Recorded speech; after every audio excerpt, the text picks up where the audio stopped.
Kino pavasaris. Kovo 18, balandžio 5 dienomis visoje Lietuvoje. Didysis partneris Ergo draudimo grupė. Informaciniai partneriai TV3, 15 min žmonės.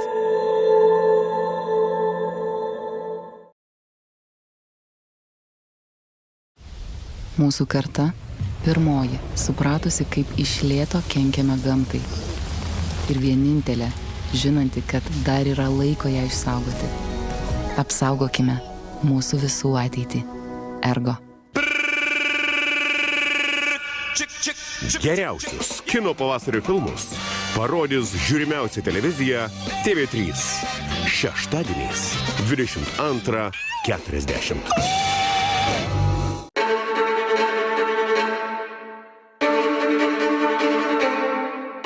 Festivalis Kino pavasaris jūsų namuose. Visus filmus žiūrėkite Telia televizijoje jums patogiu metu. Telia. Įdomiau tik gyvenimas. Visiškas 2021 metų atradimas. Labai skaniai susukta. Ragaučiau antrą kartą.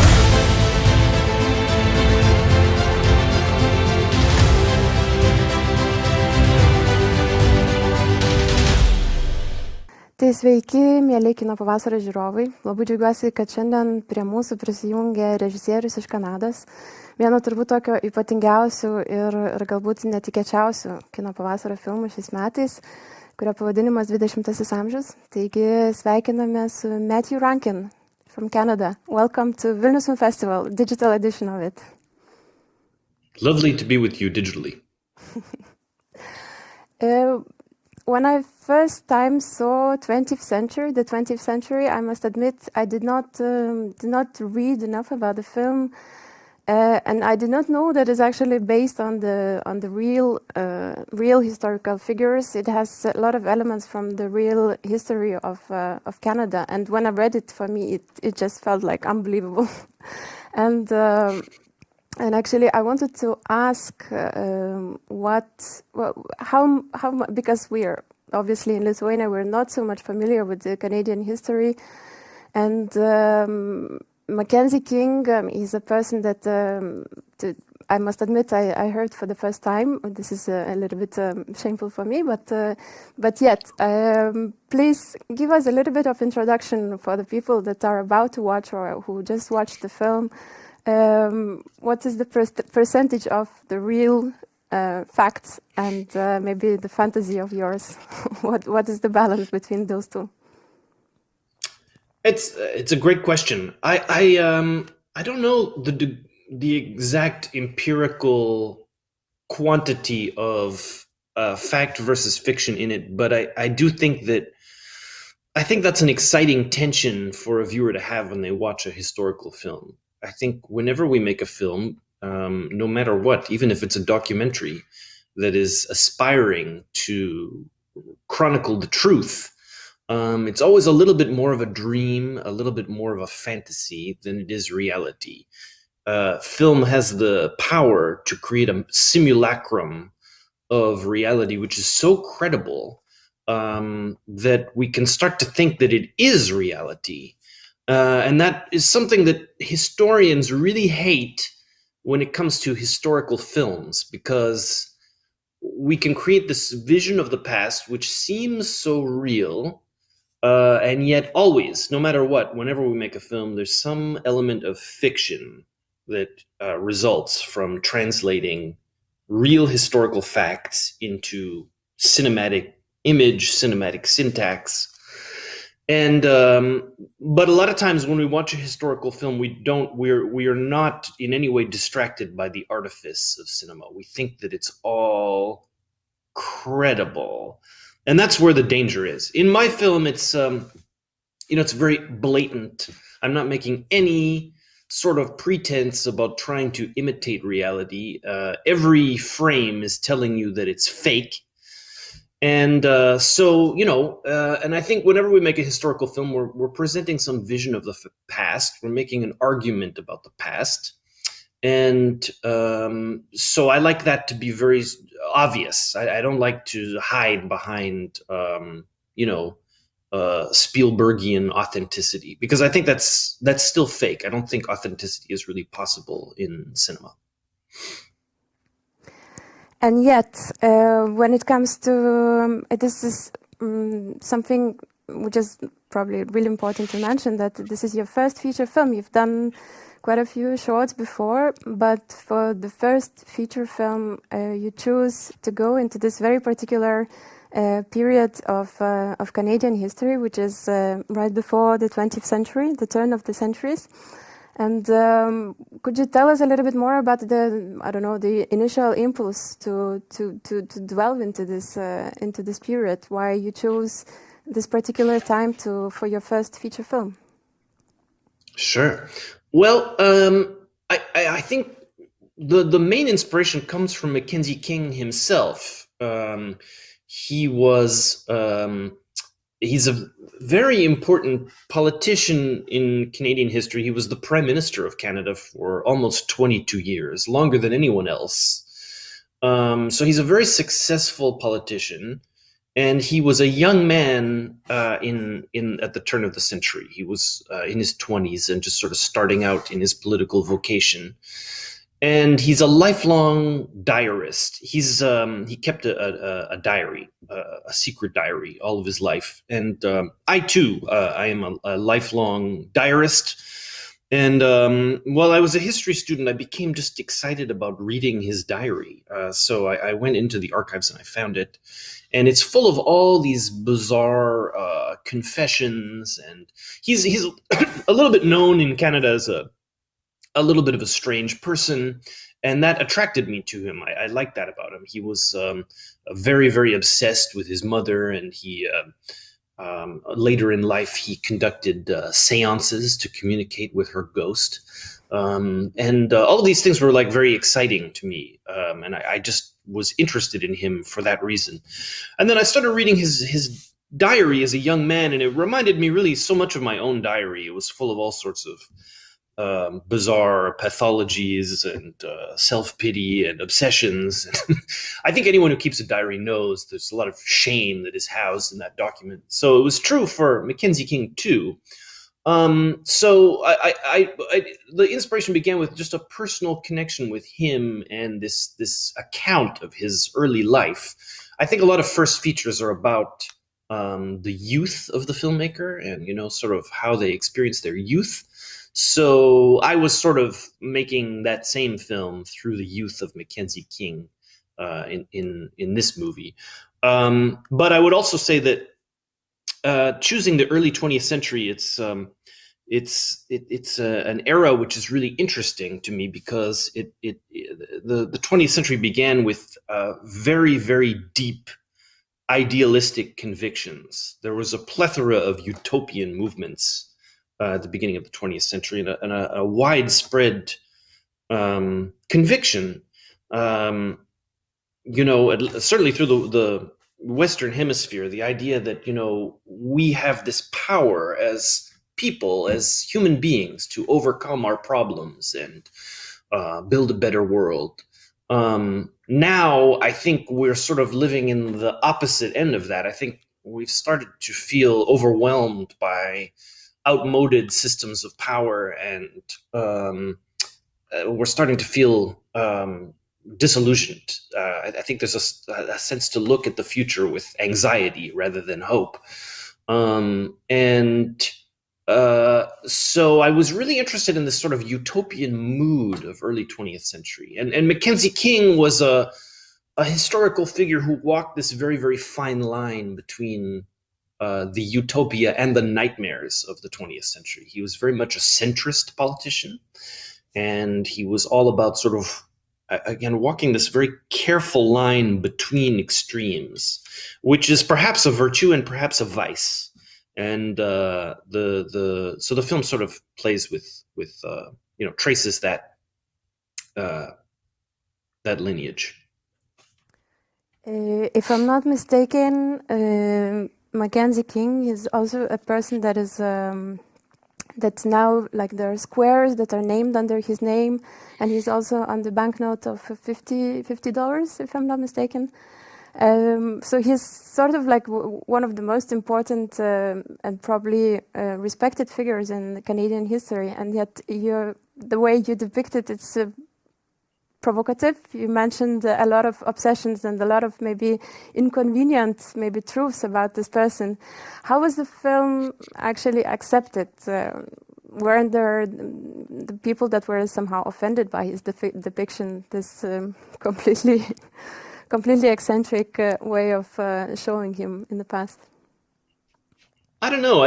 That's interesting. I sort of, my feeling about it is that I mean, he was a little bit of an eccentric, and that's what makes me like him. I don't, I think an earlier time in Canadian political culture, there was a tendency to sort of conceal eccentricity from public view. I think anyone who would dislike him for that is, I myself, I wouldn't understand that. That's what makes me like him, is that he's a little bit, a little bit eccentric. I like that about him. It makes me relate to him.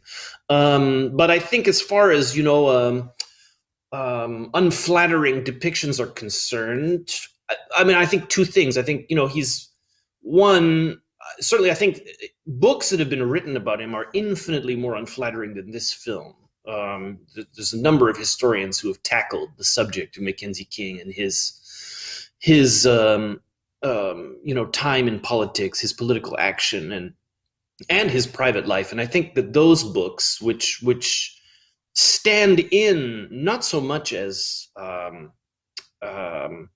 arguments, but as statements of fact, I think those are infinitely more insulting than anything in this film. And I also think that, when you're in public life, certainly in Canada, I mean, it's, the political culture of Canada sort of takes it for granted that if you're in public life and representing a population, you are kind of fair game for criticism. And you have to, that's sort of part of the deal of being in public life. So no, I think that, I think the film, depicts him with an argument, and it's a critical look, sure, but I also think that it's a sympathetic one. You called the film the 20th century, which is sort of bringing us back in the past. But I wonder whether your intentions were also to comment on maybe the presence of not necessarily only Canada, but maybe in general. Our political and social consciousnn. Yeah, well, I mean, I do think that's true. There's a sort of measure that we can make of the decline of our optimism about the future. This is something that I notice writ large, is that we've sort of been there's a generalized feeling of anxiety about the future. For example, there's a there's a time capsule in my city in Winnipeg. I don't know if you I don't know if this happens in Lithuania, where you put objects from your current era into a capsule and you bury it in the earth with the idea that you'll open it a long time from now. Do you do that in Lithuania? It's like we call it like a secret. When you put we do something like this, that we bury small sort of things under the glass, and then you cover it, and then you open it up again, and then you see what's behind the glass. I don't know if that's right. Something... Exactly. We don't do it in glass. It's like it's they're usually like a box will be buried in the earth, and we'll put like a bronze seal over top of it. And I love visiting time capsules because they often they say when it was put in the earth and when they're going to open it. And the idea is that the people who put it in the earth will be long dead by the time the time capsule is opened. And future generations will discover what their ancestors put in the earth. and be inspired by it, and there will be some message between generations. It's a really kind of beautiful and sweet idea. And then so I'm really interested in time capsules that were put in the earth in the early 20th century, because they were put in the earth at a time when we had a lot of hope about the future. And now to open those, or even to look at them, is, it can create many feelings, and I think sadness is definitely one of them. Even in my lifetime, there's a shopping mall in Winnipeg where I grew up that has a time capsule that was put into the earth in just in 1989, not that long ago. And that time capsule says they're going to open the time capsule in 1,000 years. And it's really kind of a terrible sadness, because that mall is now empty and collapsed and going bankrupt, and it's going to close down and probably be demolished. So what will happen with this time capsule, right? But it's a measure of something. I think it's a measure of how we've moved from a hopeful state to a less hopeful one. And, we look to the future with a certain amount of dread. And certainly in Canada, this is, Canada has never really been a political culture that is driven by deep, idealistic movements or ideological movements. And there's a certain safety in that, which is interesting to me. And Mackenzie King represents that more than anyone else. But the idea of being at the political center is both, we could think of it as, very democratic. We could think of it as, a willingness to acknowledge that in a society, there are many legitimate options, and we have to compromise, and we have to listen to each other and talk. So that would be the virtuous way of thinking about political centrism, which of the sort Mackenzie King represents. But you could also see it in a far less complimentary way and look at it as the height of political opportunism and a way of preserving one's own power, really to the detriment of society, and keeping one's population in a perpetual state of disappointment. And the idea that no matter what effort we make, nothing will change, nothing will happen, we cannot move, ancient systems of power will be protected, no matter how decayed they might be. So I think that is, something that has led to a certain amount of 21st century malaise. And so the film is very much on that theme. It's kind of exploring that theme, and also, making fun of Canada and being funny and stuff. So thematically, the movie is incredibly condensed, but let's talk about the other side, which is maybe the visual part, the stylistic part, which is not less condensed and not less symbolic, rich in its cinema language, and so on and so on. And there's so many questions actually to ask, but when you watch the film for the first time, it feels like it's really fresh, it's really new, but at the same time it reminds of so many great great films from the film history, and also the movements like German Expressionism and so on and so on. But also I see bits of Fellini, bits of Lars von Trier, bits of it feels like bits of a lot of great filmmakers, a lot of great films. Can you tell us about, I don't know what came first, whether the visual idea or the thematic ideas, but what was the starting point maybe to create such incredibly rich and an unbelievable reality of 20th century? Yeah, thanks. Yeah, it's true. It's a film that has a lot of parents. Certainly Lars von Trier's Europa is a big influence. The Casanova Fellini is a big influence too. I sort of think of Mackenzie King as a sort of Fellini in a way, Fellini of deep solitude, the Fellini of solitude, and sorry, the Casanova of solitude, and then and then there's several others. So some Japanese filmmakers, and Guy Madden is a filmmaker from Canada who I love, and grew up in Winnipeg and learned about filmmaking to a very large extent from Guy Madden, and John Pays, another Winnipeg filmmaker. So all of those people are hovering over this film. And also Lotte Reiniger, I would say. Lotte Reiniger is maybe the only kind of German expressionist I would cite. I sort of think German expressionism is something that can only exist in black and white. I think people see German expressionism in this movie in part because of the artificial sets, but I don't really think of them as, particularly German or expressionist, except for Lotte Reiniger and her silhouette animation, of which there is a little bit in the film.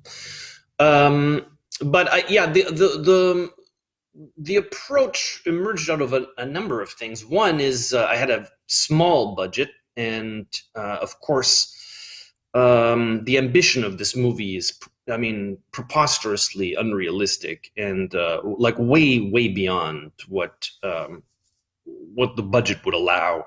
And of course, I knew that if I was to try to work on an epic scale and imitate Spielbergian levels of period detail, my budget would be dead, within one morning. So I knew I couldn't do that. But it did occur to me, and this is something that I have learned from watching great masters of artifice, such as Fellini, but I would say in particular the Czech animator Karel Zeman. What I learned from these filmmakers is that you can work by you can embrace the artifice of filmmaking. You can embrace a more theatrical way of building your sets, and if you're comfortable with the artificial nature of that, if that can work for the film you're making, then your budget can go much further. So that's exciting, but that wouldn't be enough of a reason to follow this method. What really made it work for me is the fact that I really wanted the viewer to have this constant feeling that what they're seeing is fake. We're watching Mackenzie King building, his nation. It's a nation building project. And I wanted the viewer to be constantly confronted by the artificiality of that nationhood, that this is a construction, an almost architectural construction that is being grafted upon the natural world.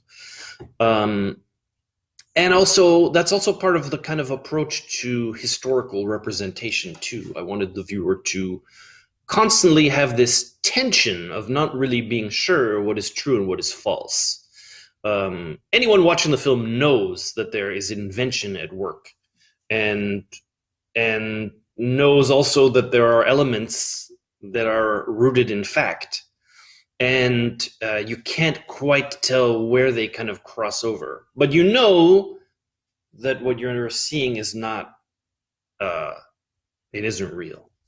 And so that was, that sort of is what made it work. So so I wanted to represent the natural world as something geometric and staged and somewhat surreal. So that it all emerges out of that sort of thematic, historical, and of course also budgetary. Can you tell a little bit more about the creative process? Because you wrote the script, and then I believe there's a lot of your ideas about the set art and what we see on the screen. So what actually came first, whether the text or some visual ideas? How you were actually working? Yeah. It's a great question. Yeah, I did write a script, and then I started to just draw it. And once I started drawing it, it became kind of more what it was supposed to be. I do draw well, and I like to draw, so that's sort of how it how it started. I did a very elaborate storyboard. I did conceptual drawings, of each set and how it was going to look and how it would be framed. And this was a really, helpful thing to do because, of course, everything was built from scratch. There were no locations. Indoor and outdoor were both shot inside. And, our budget was small, so we could only really build what was going to be in the frame. So I did this very elaborate storyboard of every shot, every angle, and everything that would be seen in every image. And then it was really great. Then, the art director could look at that and start building it. The director of photography could look at this and know how it should be lit, how the camera was going to move. And then it was even kind of nice for the actors. It gave them sort of a sense of tone. It gave them sort of a sense of the, universe in which they were acting. There were some cases where they were really acting just in an empty studio against almost nothing, just, one or two set pieces. The kind of wide angle shots where you see kind of a lot of the world, those were done by filming the actor in part of the frame and then building out of paper, translucent colored paper on my Lotte Reiniger inspired animation stand, all of the landscape, and then integrating these two images together. So a lot of times the actors were kind of, in an environment where there was no visual cues really of any importance. So the storyboard was helpful to sort of get them, grounded in, what the world looked like. So it all, it was very analog process. It was, all drawings by hand, and so we just sort of built it from that. The storyboard was kind of like the center of the work. You've mentioned that the budget was pretty small compared to the ambition of the film, but yet you still chose to shoot the film on the actual stock, which from what I know, it's much more expensive than shooting on digital. Can we just elaborate a little bit more on this choice? Sure. Well, it is slightly, I would say maybe slightly more expensive. I did have to make some personal sacrifices to shoot on film. But the difference in cost is not enormous. Ultimately, it's to rent a 16 millimeter film camera is actually infinitely cheaper than renting an Alexa or a sophisticated digital camera of the sort we typically use for digital production. Then of course you have to develop the film and scan it.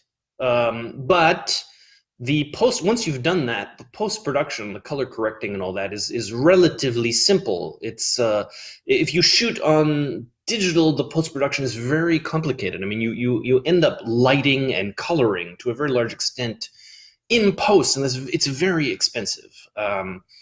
So I feel like in a lot of ways the cost is very similar. They're not that far apart. I would say film is maybe slightly more expensive, but yes, it did require. I mean, it was expensive for me because I was the one who had to kind of make the sacrifice to shoot on film. But I know that it's like the most important thing for this world to work.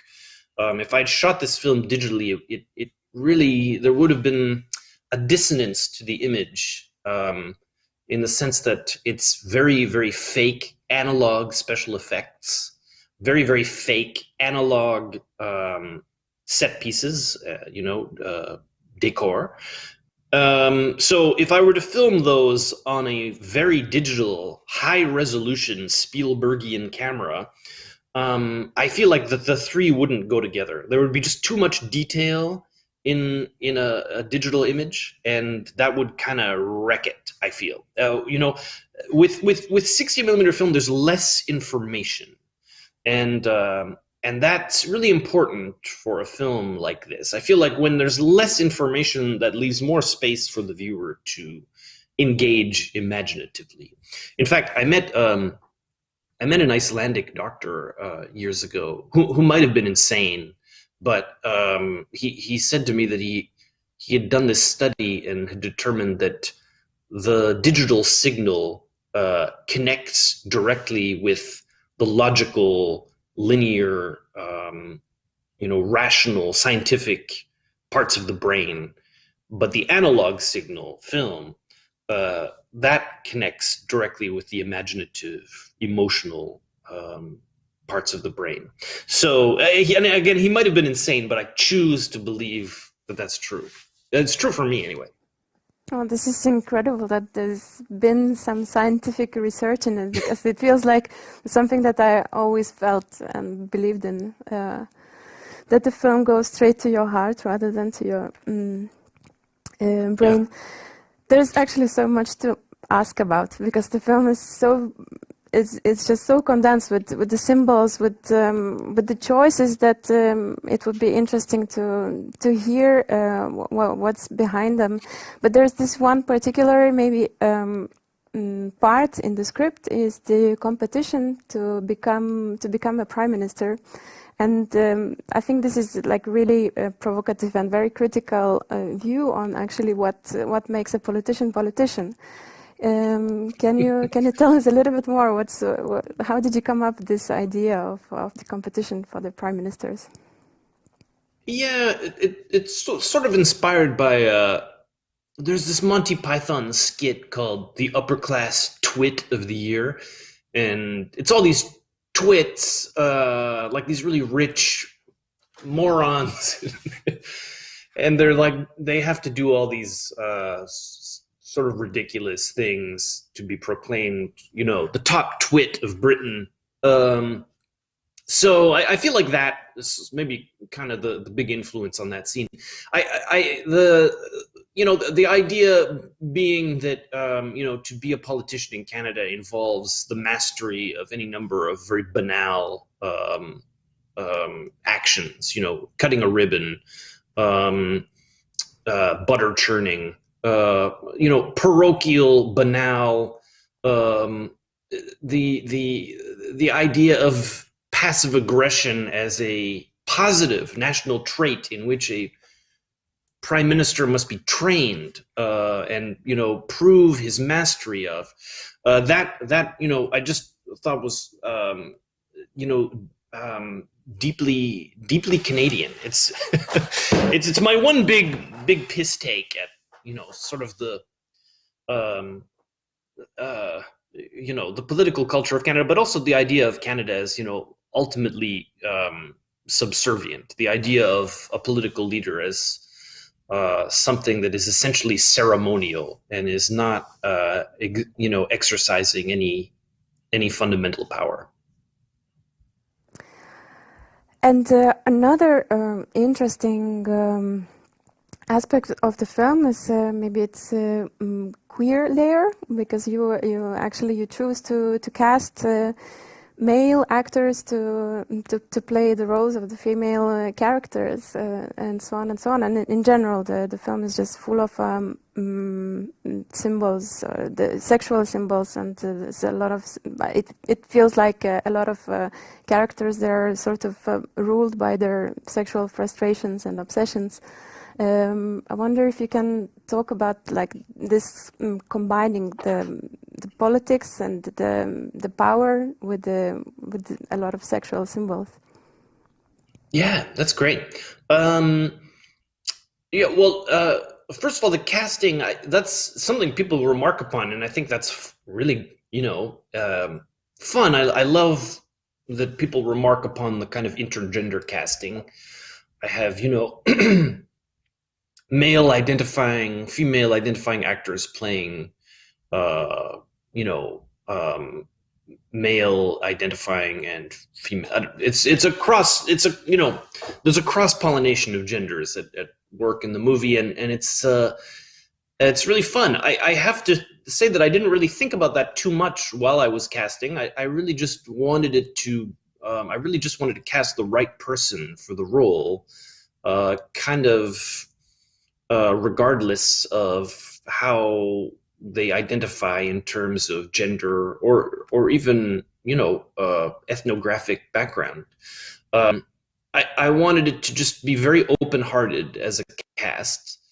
And again, I think that's, for me, that was just completely normal. It just made perfect sense to cast and to sort of transcend these boundaries of identity. The film is sort of playing with that to some degree. It's sort of, it is about a person who is deeply ambiguous and is in a world that is trying to impose binary structures of gender, power, nationhood, language, these kinds of things. And so I wanted the kind of, there's a lot in the film to subvert those ideas. And I guess the intergender casting is maybe a little bit part of that. But I also think that's, I also think that's just sort of normal. I don't really see why we don't do that in every film.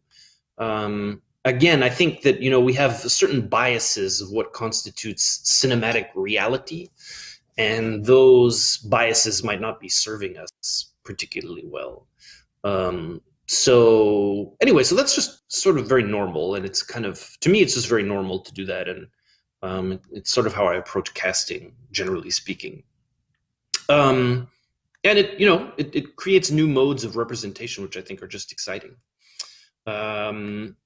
And then, as far as like the frustration, sexual frustration is concerned, well, that's a very Canadian thing. I was kind of inspired by there's two Québécois directors, Matthew Denis and Simon Lavoie, who made a film which I really love. Really, unfortunately, a lesser known film, which I think is really a masterpiece, called Laurency. And it has a lot of masturbation in it, but masturbation which is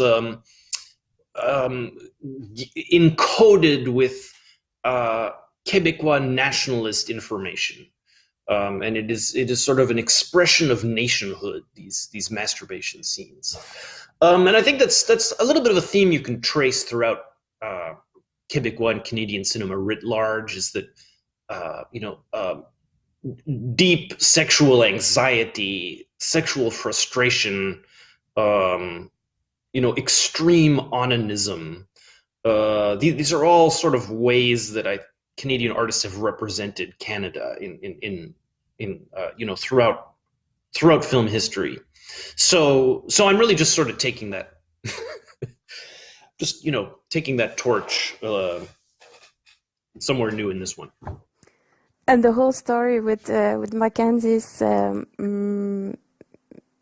wish to sort of to go over his masturbation obsession. I don't know how to say it, and actually even him going to this doctor that has this incredible method of dealing with this let's say problem. Tell us a little bit more about what's behind maybe the character of the doctor and behind the methods. Sure. Of. Yeah, well, all of those methods really did exist. That's to answer your first question about what is factual and what is fictive. I just want to make it clear that every anti-masturbation method used by that doctor actually did exist. Those are all factual. The electrocution, the anti-erection harness, the alarm system, the yogurt enema, all of these things, they actually did exist. They were techniques used by anti-onanist activists in the late 19th century. And one that I liked the best was something which was called a cactus skin glove, which does appear in the movie. I transformed it into an actual cactus, but in history it was just this leather glove which had little needles on it. And so this would be, thrust upon onanists at night, so that their hand would be trapped inside this prickle device, so that they would not masturbate. These all really did exist in history. And the character of the Doctor is based to a very large extent upon Dr. Kellogg, who, of course, went on to invent Kellogg's cornflakes. Kellogg's cornflakes were also intended to be an anti-masturbation method. And Kellogg's idea was that if people would just eat very bland and tasteless foodstuffs, their passions would not be stimulated and they would not masturbate. So Kellogg's cornflakes were invented by for that purpose. And John Harvey Kellogg, had a whole sanitarium where he enacted a lot of these techniques. The yogurt enema, that was his thing too. But I didn't really like wish to represent him as such. I wrote that character for my friend Ki Chan, who is an actor who lives in Los Angeles, and I met him years ago at a film festival, and I just really became fascinated with him. So I wrote that character for him specifically, so he's kind of he's really the only character in the film that does not represent a real person. Though he is, I did draw from John Harvey Kellogg to a degree in sort of putting together his laboratory. This is definitely the part of the film that is like, I could give my hand cut that this is not based on some true events, but then apparently it is, and this is what is making this film this unbelievable that it's it's just a huge surprise. And actually I'm incredibly jealous for the viewers that are just about to watch it, jealous for the surprise that they were going to experience. It's a film that we could talk about forever. I've got so many questions, and it would be so interesting to hear what's behind other details. But we're running out of time, and maybe for the ending, I would just because you've mentioned quite a few times Spielbergian universe, and that you were not. You were not able to create because of the budget, but my question is: would you like to work on much larger budgets and maybe create a world that is trying to pretend that this is a real world, something completely opposite than you were doing? And maybe you can tell us a little bit more on what you've been making, because it's been already, what we said, 1.5 years since the movie premiered. It's true. Well, I, like you and everyone, am trapped in a cursed world of COVID, but I have been writing things. Of course, yeah. I mean, I don't think you'll ever meet a filmmaker who says that they have enough money to make a thing. But I do have one project that I want to make soon, which will be filmed out in the world. The past few films I've made have all been filmed entirely inside a studio, and it's a technique that I really like a lot.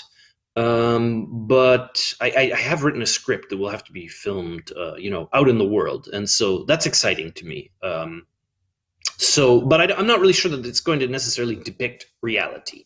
I really love cinematic language and different cinematic languages. And I think of systems of representation as, as artifice, as perhaps spiritual living entities, which are nonetheless invented. And representing the past on film, for me, always involves fiction, and I like to be open about that and blatant about it. And in fact, I think that kind of, for me, increases the pleasure of experiencing the past on film. It's not about necessarily creating a simulacrum for me. It's about sort of exploding it and building an argument and building a sensation, and evaluating things in the past that you can't evaluate through historical science. I mean, there's so much about the past that you can't empirically measure. What did it feel like to be in a specific moment? What are the emotions of the past? We can trace these to some degree, but they always involve some imaginative engagement. So I like to go deep with, yes, would I accept a Spielbergian budget for sure. But I would want to go even further with this same kind of approach. So I have 2 features that I'm working on. One is a film entirely in Persian, and that one will be filmed outside in the world. And then I have another project which takes place in Antarctica, which will be filmed in a studio. Okay, so I really wish one day to have a Spielbergian budget for you. And thank you so much for your time that you spent with us. I really hope that, I don't know, next year or a year after, we're going to be able to meet in person finally. Oh, that would be great. Yeah. Thank you so much for your generosity. And I hope to see you next time in Vilnius. Okay. So have a nice day, which is still a day, right? In Toronto. Still Montreal, still daylight in Montreal. Okay. Thank you so much for your time. Ciao. Great. My pleasure. Thank you very much. Ciao, ciao. Canadians, do more than is your duty. Expect less than is your right. Daniel Byrne stars as William Lyon Mackenzie King, Canada's greatest politician. By New Winter's Day, I will be Prime Minister of Canada. May the best man win. It's the flaming saga of a hesitating young man's rendezvous with destiny and the woman whose love would sweep him to immortal heights. Come, give your mother a kiss. And a world torn between tenderness and fury. A world for which there is no escape from the 20th century. I happen to believe that politics is about building a better world. A better world? There is no better world, Mr. King. Every minute of my life has been wasted. Like everything I've ever believed has been a monstrous lie. You are a puppet in a terrible game to destroy the future. I will have no choice but to formally charge you with crimes against national dignity. Please, Your Excellency, I'm begging you. I like it when you beg. Mother, give me strength. Beg me equal to this moment. Canadians, long have you smoldered in disappointment. The time has come to unleash your fury.